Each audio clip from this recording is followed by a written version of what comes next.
OnePlus 15R എൻ്റെ ഒരു use case വെച്ച് നോക്കുകയാണെങ്കിൽ ഒരു ബേബി OnePlus 15 ആയിട്ടാണ് എനിക്ക് ഫീൽ ചെയ്തിട്ടുള്ളത്. ഇതിന്റെ സ്പെസിഫിക്കേഷൻ അത്യാവശ്യം നല്ലതാണ്. നമ്മൾ എന്തായാലും ഈ ഒരു വീഡിയോയിൽ ഒരുപാട് സ്പെസിഫിക്കേഷൻ പറഞ്ഞ് ബോർ അടിപ്പിക്കുന്നില്ല. ഒന്നില്ലെങ്കിൽ നിങ്ങൾക്ക് വേറെ ആരെങ്കിലും വീഡിയോസ് ചെക്ക് ചെയ്ത് നോക്കാം, അല്ലെങ്കിൽ OnePlusന്റെ വെബ്സൈറ്റിൽ പോയി കഴിഞ്ഞാൽ ഇതിന്റെ കംപ്ലീറ്റ് സ്പെസിഫിക്കേഷൻ കിട്ടുന്നതായിരിക്കും. അപ്പോൾ അതൊക്കെയാണ് ബെറ്റർ ഓപ്ഷൻ നിങ്ങൾക്ക് സ്പെസിഫിക്കേഷൻ അറിയാൻ താല്പര്യം ഉണ്ടെങ്കിൽ. അപ്പോൾ എൻ്റെ ഒരു യൂസ് കേസ് വെച്ച് നോക്കുകയാണെങ്കിൽ അത്യാവശ്യം നല്ലൊരു ഫോൺ തന്നെയാണ്. ഏകദേശം നമുക്ക് OnePlus 15ന്റെ കുറേ ഫീച്ചേഴ്സ് കിട്ടുന്നുണ്ട്. അതിപ്പോൾ ബാറ്ററി ആണെങ്കിലും ഡിസ്പ്ലേ ആണെങ്കിലും ഇത് ചിപ്സെറ്റ് ആണെങ്കിലും എല്ലാം നല്ലത് തന്നെയാണ്. സ്നാപ്ഡ്രാഗൺ 8 Gen 5 വെച്ച് വരുന്ന ഇന്ത്യയിലെ ആദ്യത്തെ ഫോണാണ് ഈ ഒരു ഡിവൈസ്, അല്ലെങ്കിൽ വേൾഡിലെ തന്നെ one of the first device ആണ്. ആൻഡ് അതിന്റെ പെർഫോമൻസ് കാണാനുണ്ട്. ബെഞ്ച് മാർക്ക് ഞാൻ എല്ലാ ബെഞ്ച് മാർക്കും ടെസ്റ്റ് ചെയ്ത് നോക്കിയപ്പോഴും അത്യാവശ്യം നല്ല സ്കോർസ് ആണ് കിട്ടിയിട്ടുള്ളത്. റിയൽ ലൈഫ് നോക്കുകയാണെങ്കിൽ BGMI 120 FPS കിട്ടുന്നുണ്ട്. 165 Hz വരെ നമുക്ക് ഇതിൽ ഫ്രെയിം ജനറേറ്റ് ചെയ്ത് യൂസ് ചെയ്യാൻ പറ്റുന്നതാണ്. ബട്ട് നേറ്റീവ് ലെവലിൽ നോക്കുകയാണെങ്കിൽ 120 FPS സപ്പോർട്ട് ഉണ്ട്. അതുപോലെ തന്നെയാണ് കോൾ ഓഫ് ഡ്യൂട്ടിയിൽ 144 Hz നേറ്റീവ് സപ്പോർട്ട് ചെയ്യുന്നുണ്ട്. പിന്നെ ക്ലാഷ് ഓഫ് ക്ലാൻസ് ഒക്കെ കളിക്കുന്ന ആൾക്കാരാണെങ്കിൽ നിങ്ങൾക്ക് 165 Hz നേറ്റീവ് ലെവൽ ഗെയിം ചെയ്യാൻ പറ്റുന്നതാണ്. നിങ്ങളുടെ ബഡ്ജറ്റ് ഒരു 50,000 റുപ്പീസിനകത്താണെങ്കിൽ ഈ ഒരു ഫോൺ വളരെ നല്ല പെർഫോം ചെയ്യുന്ന ഫോണാണ്. Performance day to day life ആണെങ്കിലും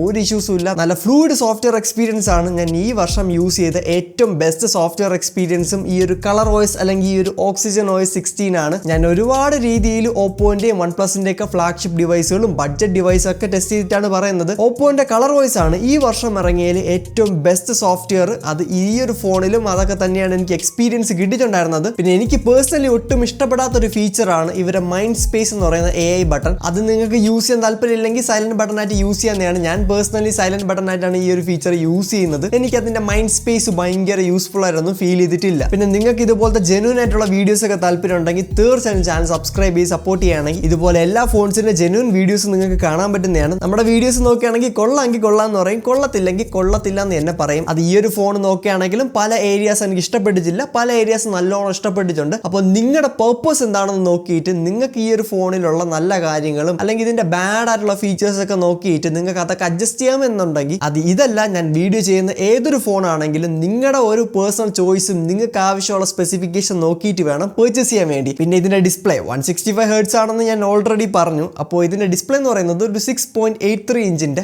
AMOLED ഡിസ്പ്ലേ ആണ്. LTPO കിട്ടുന്നില്ല. അതിന് പകരം ഇതൊരു LTPS ഡിസ്പ്ലേ ആണ്. അപ്പോൾ ഈ ഒരു LTPS ഡിസ്പ്ലേ എന്താണെന്ന് പലർക്കും അറിയത്തില്ല. അപ്പോൾ സിമ്പിൾ ആയിട്ട് പറഞ്ഞു കഴിഞ്ഞാൽ നിങ്ങളുടെ ഫോണിലുള്ള ഡിസ്പ്ലേ നോക്കുകയാണെങ്കിൽ 1 Hzലേക്കൊന്നും പോകത്തില്ല. ഏറ്റവും മിനിമം 60 Hzലായിരിക്കും സ്വിച്ച് ചെയ്യുന്നത്. അത് 60ലും 90ലും 120ലൊക്കെ ഇങ്ങനെ ഡൈനാമിക്കലി മാറിക്കൊണ്ടിരിക്കും. അങ്ങനെ ബാറ്ററി സേവ് ചെയ്യുന്നതാണ്. ഇത് ഒരിക്കലും LTPO ഡിസ്പ്ലേ അത്ര എഫിഷ്യന്റ് അല്ല. പക്ഷെ ഈ ഒരു ഫീച്ചർ അല്ലാതെ വെച്ച് നോക്കുകയാണെങ്കിൽ ബാക്കി കാര്യങ്ങളൊക്കെ ഈ ഒരു ഡിസ്പ്ലേ അത് വളരെ നല്ലതാണ്. നല്ല ഡിസ്പ്ലേ ആണ്. നല്ല കളേഴ്സ് കൊടുത്തിട്ടുണ്ട്. വളരെ നാച്ചുറൽ ട്യൂണിംഗ് ആണ്. കുറച്ചുകൂടെ ഒരു എടുപ്പ് വേണമെന്നുണ്ടെങ്കിൽ ഇതിന്റെ ഡിസ്പ്ലേ സെറ്റിംഗ്സിലുള്ള വിവിഡ് മോഡ് ഒന്ന് ഓൺ ആക്കിയാൽ മതി. നല്ല കളർ പോപ്പ് ഒക്കെ കിട്ടുന്നതാണ്. അല്ലാതെ വെച്ച് നോക്കുകയാണെങ്കിൽ വളരെ ന്യൂട്രൽ അല്ലെങ്കിൽ ഒരു നാച്ചുറൽ എഫക്റ്റ് ആണ് എനിക്ക് ഇതിൽ നിന്ന് കിട്ടിയിട്ടുണ്ടായിരുന്നത്. പിന്നെ നെറ്റ്ഫ്ലിക്സിൽ നോക്കുകയാണെങ്കിൽ HDR10+ന്റെയും ഡോൾബി വിഷന്റെ ഒക്കെ സപ്പോർട്ട് കൊടുത്തിട്ടുണ്ട്. അതുപോലെ തന്നെയാണ് അൾട്രാസോണിക് ഫിംഗർ പ്രിന്റ് സ്കാനർ ആണ് ഇവിടെ കൊടുത്തിട്ടുള്ളത്. ആൻഡ് ഇതിന്റെ അൾട്രാസോണിക് ഫിംഗർ പ്രിന്റ് സ്കാനർ നിങ്ങൾക്ക് 50,000 റുപ്പീസിനകത്ത് കിട്ടുന്നത് വളരെ നല്ലൊരു കാര്യമാണ്. അതും നല്ല ഫാസ്റ്റ് ആയിട്ടാണ് ഇവിടെ വർക്ക് ചെയ്യുന്നത്. പിന്നെ ബ്രൈറ്റ്നസ് നോക്കുകയാണെങ്കിലും ഔട്ട്ഡോർ ബ്രൈറ്റ്നസിനൊന്നും വലിയ കുഴപ്പമൊന്നുമില്ല.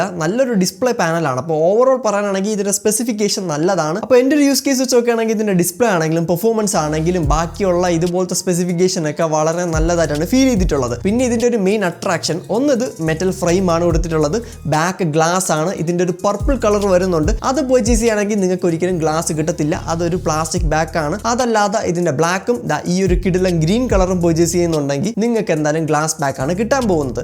മെറ്റലിന്റെ ഫ്രെയിം ആണ് ഇവിടെ കൊടുത്തിട്ടുള്ളത്. അപ്പോൾ റീസെന്റ് ഞാൻ OnePlus 15 യൂസ് ചെയ്തപ്പോഴും എനിക്ക് ഫീൽ ചെയ്തൊരു കാര്യം എന്ന് വെച്ചാൽ അത് നല്ല ലൈറ്റ് വെയിറ്റ് ആണ്. മാത്രമല്ല ആ ഒരു ഫോണിന്റെ ആ ഒരു ഫിനിഷിങ് ഭയങ്കര സൂപ്പറാണ്. ഈ ഒരു ഫോണിലും എനിക്ക് അത് തന്നെ പറയാനുള്ളൂ. വളരെ ലൈറ്റ് വെയിറ്റ് ആണ്. കിടില ഫിനിഷിംഗ് ആണ്. ബാക്കിലത്തെ ആ ഒരു ഫ്രോസ്റ്റഡ് ഗ്ലാസ് ആണെങ്കിലും സൈഡിലുള്ള മെറ്റൽ ഫ്രെയിമിലുള്ള കോട്ടിംഗ് ആണെങ്കിലും വളരെ പ്രീമിയം ആയിട്ടാണ് ഫീൽ ചെയ്യുന്നത്. ആൻഡ് ഇതിന്റെ വെയിറ്റും വളരെ കുറവാണ്. 218 grams ആണ് വരുന്നത്. പക്ഷെ 7400 mAhന്റെ ബാറ്ററി കൊടുത്തിട്ടുണ്ട്. അതും ഇത്രയും ലൈറ്റ് ആയിട്ട് നമ്മൾ ഒരിക്കലും എക്സ്പെക്ട് ചെയ്യത്തില്ല. സിലിക്കൺ കാർബൺ ടെക്നോളജി ആണ്. സോ ആ ഒരു ബാറ്ററി ടെക് വന്നുകൊണ്ട് തന്നെ ഇത്രയും മെറ്റൽ ഫ്രെയിമും ഗ്ലാസ് ബാക്ക് ഒക്കെ വന്നിട്ട് പോലും വളരെ ലൈറ്റ് ഫീലിംഗ് ആണ് എനിക്ക് കിട്ടുന്നത്. പിന്നെ 80 wattsന്റെ ഫാസ്റ്റ് ചാർജിങ് കൊടുത്തിട്ടുണ്ട്. വയർലെസ് ചാർജർ ഇവിടെ കിട്ടുന്നില്ല. 50,000 റുപ്പീസ് റേഞ്ചിനകത്താണ്. കൂടുതലൊന്നും എക്സ്പെക്ട് ചെയ്യാനും പറ്റത്തില്ല OnePlusന്റെ സൈഡിൽ നിന്ന്. പക്ഷെ OnePlus 15 വെച്ച് നോക്കുകയാണെങ്കിൽ IP68ന്റെയും 69ന്റെയും 69Kന്റെ ഒക്കെ സർട്ടിഫിക്കേഷൻ OnePlus 15 കൊടുത്തിട്ടുണ്ടായിരുന്നു. അതേ സെയിം സർട്ടിഫിക്കേഷൻ നമുക്ക് ഇവിടെയും കിട്ടുന്നുണ്ട്. പക്ഷെ ഇതൊന്നും ഒരിക്കലും വെള്ളത്തിൽ കൊണ്ട് മുക്കാനുള്ള ഒരു ലൈസൻസ് അല്ല. ഒരിക്കലും അങ്ങനെ ചെയ്യാതിരിക്കുക. ഇൻ കേസ് നിങ്ങളുടെ കയ്യിൽ നിന്ന് വെള്ളത്തിൽ പോവുകയാണെങ്കിൽ ഇത് അത്യാവശ്യം സേഫ് ആയിരിക്കും. പിന്നെ സ്റ്റീരിയോ സ്പീക്കേഴ്സ് നല്ലതാണ്, 5G കണക്ടിവിറ്റി നല്ലതാണ്, വൈഫൈ സ്പീഡും അടിപൊളിയാണ്. വൈഫൈ സ്പീഡിന് സെപ്പറേറ്റ് ചിപ്പ് ഇവിടെ യൂസ് ചെയ്തിട്ടുണ്ട്. സോ അതിന്റെ ഒരു ബെനിഫിറ്റും എനിക്ക് ഇവിടെ കാണാൻ പറ്റുന്നുണ്ട്. നല്ല വൈഫൈ പെർഫോമൻസ് ആണ്, നല്ലൊരു ഫ്ലാഗ്ഷിപ്പ് എക്സ്പീരിയൻസ് ആണ് ഇവിടെ ടോട്ടലി കിട്ടുന്നത്. പ്രത്യേകിച്ച് നിങ്ങൾ ഗെയിമിംഗ് ഒക്കെ ചെയ്യുന്നുണ്ടെങ്കിൽ നിങ്ങൾക്ക് എന്തായാലും ഇതിന്റെ വൈഫൈ പെർഫോമൻസ് ആയാലും ഇതിന്റെ ചിപ്സെറ്റിന്റെ പവർ ആണെങ്കിലും നിങ്ങൾക്ക് നോട്ടീസ് ചെയ്യുന്നതാണ്. സാധാരണക്കാരന് ഇത് നല്ലൊരു ഫ്ലൂയിഡ് എക്സ്പീരിയൻസ് തരുന്ന ഒരു നോർമൽ യൂസ് ഫോണാണ്. നല്ല ബാറ്ററി ഉണ്ട്, നല്ല ഡിസ്പ്ലേ ഉണ്ട്. അപ്പോൾ ഫൈനലി എനിക്ക് പറയാനുള്ളത് ഇതിന്റെ ക്യാമറാസിനെ പറ്റിയും കൂടെയാണ്. ഇതിന്റെ ക്യാമറാസ് നോക്കുകയാണെങ്കിൽ അത്യാവശ്യം കുഴപ്പമില്ലാത്ത ക്യാമറാസ് ആണ്. നിങ്ങൾ ഇതിന്റെ റിസൾട്ട് കണ്ടുനോക്കും. 50 മെഗാ പിക്സലിന്റെ പ്രൈമറി സെൻസറാണ് ഇവിടെ യൂസ് ചെയ്തിട്ടുള്ളത്. നല്ല ഡീറ്റെയിൽസ് ഉണ്ട്, അത്യാവശ്യം നല്ല ഫോട്ടോസ് ഡേ ലൈറ്റിൽ എടുത്തിരുന്നുണ്ട്. ലോ ലൈറ്റിലും വലിയ കുഴപ്പമൊന്നുമില്ല. പിന്നെ കൊടുത്തിട്ടുള്ളത് ഒരു 8 മെഗാ പിക്സലിന്റെ ഒരു അൾട്രാ വൈഡ് ആണ്. ഇതിന്റെ പെർഫോമൻസും 8 മെഗാ പിക്സൽ ആണെന്നും പറഞ്ഞ് ഞാൻ ഒരുപാട് കുറ്റം പറയുന്നില്ല. ശരിയാണ്, ഒരു 12 മെഗാ പിക്സലോ അല്ലെങ്കിൽ ഒരു 50 മെഗാ പിക്സലിന്റെ സെൻസർ ഈ ഒരു പ്രൈസ് പോയിന്റിന് കൊടുക്കാമായിരുന്നു. പക്ഷെ ഇവിടെ കിട്ടുന്നത് 8 മെഗാ പിക്സൽ ആണ്. നല്ല സോഫ്റ്റ് ആണ്. പക്ഷെ ഒരു നോർമൽ ഫോട്ടോസ് ഒക്കെ എടുത്ത് നോക്കുകയാണെങ്കിൽ വലിയ കുറ്റം പറയാനില്ല. നല്ല കളർ സയൻസ് ഒക്കെ ഇവിടെ മാനേജ് ചെയ്യുന്നുണ്ട്. എന്നാൽ ഞാൻ ഇതിന്റെ ഒരു 8 മെഗാ പിക്സലിനെ ഡിഫെൻഡ് ചെയ്ത് പറയുന്നതൊന്നും അല്ല. ലോ ലൈറ്റിൽ മോശം തന്നെയാണ്, എന്നാൽ ഡേ ലൈറ്റിൽ നോക്കുകയാണെങ്കിൽ നല്ല ഫോട്ടോസും എടുത്തു തരും. ഫ്രണ്ടിൽ നോക്കുകയാണെങ്കിൽ 32 മെഗാ പിക്സലിന്റെ സെൽഫി ക്യാമറയാണ് ഇവിടെ കൊടുത്തിട്ടുള്ളത്. ഡീസന്റ് ക്യാമറ പെർഫോമൻസ് ആണ്, ഓട്ടോ ഫോക്കസ് കൊടുത്തിട്ടുണ്ട്. അതുകൊണ്ട് തന്നെ ഫോട്ടോസ് ഷാർപ്പാണ്. എന്നാൽ ലോ ലൈറ്റ് വരികയാണെങ്കിൽ ഫോട്ടോസ് നല്ല സോഫ്റ്റ് ആവുന്നത് പോലെ ഫീൽ ചെയ്യുന്നുണ്ട്. പിന്നെ ബാക്കിലാണെങ്കിലും ഫ്രണ്ടിലാണെങ്കിലും ഉള്ള പോർട്രേറ്റ് ഫോട്ടോസ് എനിക്ക് ഭയങ്കര അട്രാക്റ്റീവ് ആയിട്ട് ഫീൽ ചെയ്തിട്ടില്ല. അഡീഷണൽ ഫീച്ചർ നോക്കുകയാണെങ്കിൽ നമുക്ക് 4K 120 FPS videos primary camera use ചെയ്ത് ഷൂട്ട് ചെയ്യാവുന്നതാണ്. പിന്നെ ഫ്രണ്ട് ക്യാമറ യൂസ് ചെയ്ത് 4K 30 FPS വീഡിയോ ഷൂട്ട് ചെയ്യാവുന്നതാണ്. അങ്ങനെ നോക്കുകയാണെങ്കിൽ ഓവറോൾ ഞാൻ ബാക്കിയുള്ള കുറേ ഫോൺസ് യൂസ് ചെയ്തതിൻ്റെ ഒരു എക്സ്പീരിയൻസ് എന്ന് പറയുകയാണെങ്കിൽ ഇതിന്റെ ക്യാമറ ഒരു മോശം ക്യാമറ എന്ന് പറയാൻ പറ്റത്തില്ല. Under 50,000 rupees. പക്ഷേ ഇത് ഏറ്റവും ബെസ്റ്റ് ആണോ എന്ന് ചോദിച്ചു കഴിഞ്ഞാൽ ഒട്ടും തന്നെ അല്ല. ഇത് പ്യൂർലി OnePlus ഫോക്കസ് ചെയ്യുന്നത് ഗെയിമിംഗ് ഓഡിയൻസിന് വേണ്ടിയാണ്. സോ അതുകൊണ്ടായിരിക്കണം. മാത്രമല്ല ഇപ്പോൾ റാമിന്റെയും സ്റ്റോറേജിന്റെ ഒക്കെ പ്രൈസ് കൂടുതലാണ്. പ്രത്യേകിച്ച് റാമിന്റെ പ്രൈസ് അത്യാവശ്യം നല്ല ഹൈ ആണ്. കാരണം AI ഫീച്ചേഴ്സും AI സെർവേഴ്സ് ഒക്കെ റൺ ചെയ്യാൻ വേണ്ടി റാം ആവശ്യമുണ്ട്. അതുകൊണ്ട് തന്നെ കമ്പനീസ് ഒക്കെ നല്ല ഹൈ റേറ്റിനാണ് ഇതുപോലത്തെ സ്മാർട്ട് ഫോൺ കമ്പനീസിനൊക്കെ റാം സെല്ല് ചെയ്യുന്നത്. അതുകൊണ്ട് തന്നെ ഇതിന്റെ റാമും ഒട്ടും കുറച്ചിട്ടില്ല. എന്നാൽ അത്യാവശ്യം എക്സ്പെൻസീവ് ആയതുകൊണ്ട് ഫോണിന്റെ പ്രൈസും കൂട്ടിയിട്ടുണ്ട്. LPDDR5X അൾട്രയുടെ റാം ആണ് ഇവിടെ യൂസ് ചെയ്തിട്ടുള്ളത്. 12 GB റാം ആണ്. UFS 4.1 സ്റ്റോറേജ് ടൈപ്പ് ഇവിടെ കൊടുത്തിട്ടുണ്ട്. ആൻഡ് ഇതിന്റെ പ്രൈസ് ഞാൻ എക്സ്പെക്ട് ചെയ്തതിനെക്കാട്ടും ഒരുപാട് കൂടുതലായിട്ട് എനിക്ക് ഫീൽ ചെയ്യുന്നുണ്ട്. ഒരു 45 വരെ ഇതിന്റെ നോർമൽ പ്രൈസ് വെച്ചിട്ട് 2000 രൂപ ബാങ്ക് ഡിസ്കൗണ്ട് ഒക്കെ കൊടുക്കുകയാണെങ്കിൽ ഫാർ ബെറ്റർ ഓപ്ഷൻ ആയിരുന്നു. പക്ഷെ ഇതിന്റെ പ്രൈസ് ഇപ്പൊ നോക്കുകയാണെങ്കിൽ 47,000 റുപ്പീസ് ആണ്. അത് ലേശം കൂടുതലായിട്ടാണ് എനിക്ക് ഫീൽ ചെയ്യുന്നത്. ഈ ഒരു റാമിന്റെ ഷോർട്ടേജും അല്ലെങ്കിൽ ഇതിന്റെയൊക്കെ പ്രൈസ് ഹൈക്ക് കാരണമാണ് ഈ ഒരു ഫോണിന്റെ പ്രൈസ് കൂടിയത്. പക്ഷെ 47,000 രൂപയാണെങ്കിലും നിങ്ങൾക്ക് 2000 രൂപയുടെ ബാങ്ക് ഡിസ്കൗണ്ടും അതിന്റെ കൂടെ തന്നെ 21-ാം തീയതി അല്ലെങ്കിൽ 25-ാം തീയതിക്കുള്ളിൽ നിങ്ങൾ ഈ ഒരു ഫോൺ പ്രീ ബുക്ക് ചെയ്യണമെങ്കിലോ അല്ലെങ്കിൽ പർച്ചേസ് ചെയ്യണമെങ്കിലോ നിങ്ങൾക്ക് OnePlusന്റെ നോഡ് ബഡ്സും കൂടെ ഫ്രീ ആയിട്ട് കിട്ടുന്നതാണ്.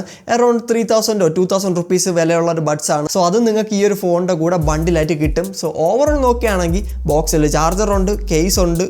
അതൊക്കെ വെച്ച് നോക്കുകയാണെങ്കിൽ അത്യാവശ്യം നല്ലൊരു ഫോണാണ്. ക്യാമറ ഇതിന്റെ മെയിൻ പോയിന്റ് അല്ല. നിങ്ങൾക്ക് ഗെയിമിംഗ് ഒരു ഇമ്പോർട്ടന്റ് ഫാക്ടർ ആണെങ്കിൽ തീർച്ചയായിട്ടും നിങ്ങൾക്ക് ഈ ഒരു ഫോൺ ചെക്കൗട്ട് ചെയ്ത് നോക്കാവുന്നതാണ്. എൻ്റെ ഒരു സൈഡിൽ നിന്ന് ഈ ഒരു ഫോൺ ഇപ്പോഴത്തെ റാം ഷോർട്ടേജ് ഒക്കെ വെച്ച് നോക്കുകയാണെങ്കിൽ റെക്കമെൻഡ് ചെയ്യാൻ പറ്റിയ ഒരു നല്ല ഓപ്ഷൻ തന്നെയാണ്. പിന്നെ ഈ ഒരു ഫോൺ നമുക്ക് പ്രൊവൈഡ് ചെയ്തിട്ടുള്ളത് ട്രിവാൻഡ്രത്തുള്ള ABC മൊബൈലാണ്. സോ ഡിസ്കൗണ്ടും ഓഫേഴ്സിനൊക്കെ വേണ്ടി ഞാൻ നമ്പർ ഡിസ്ക്രിപ്ഷൻ ബോക്സിൽ കൊടുത്തേക്കാം. എന്തായാലും കോൺടാക്ട് ചെയ്ത് നോക്കുക. ഈ ഒരു വീഡിയോ ഇഷ്ടമായിട്ടുണ്ടെങ്കിൽ ഇതുപോലത്തെ നോർമൽ സിമ്പിൾ വീഡിയോസ് കാണാൻ താല്പര്യം ഉണ്ടെങ്കിൽ ഫോളോ ചെയ്ത് കമന്റ് ചെയ്യുക. This is phone MOS.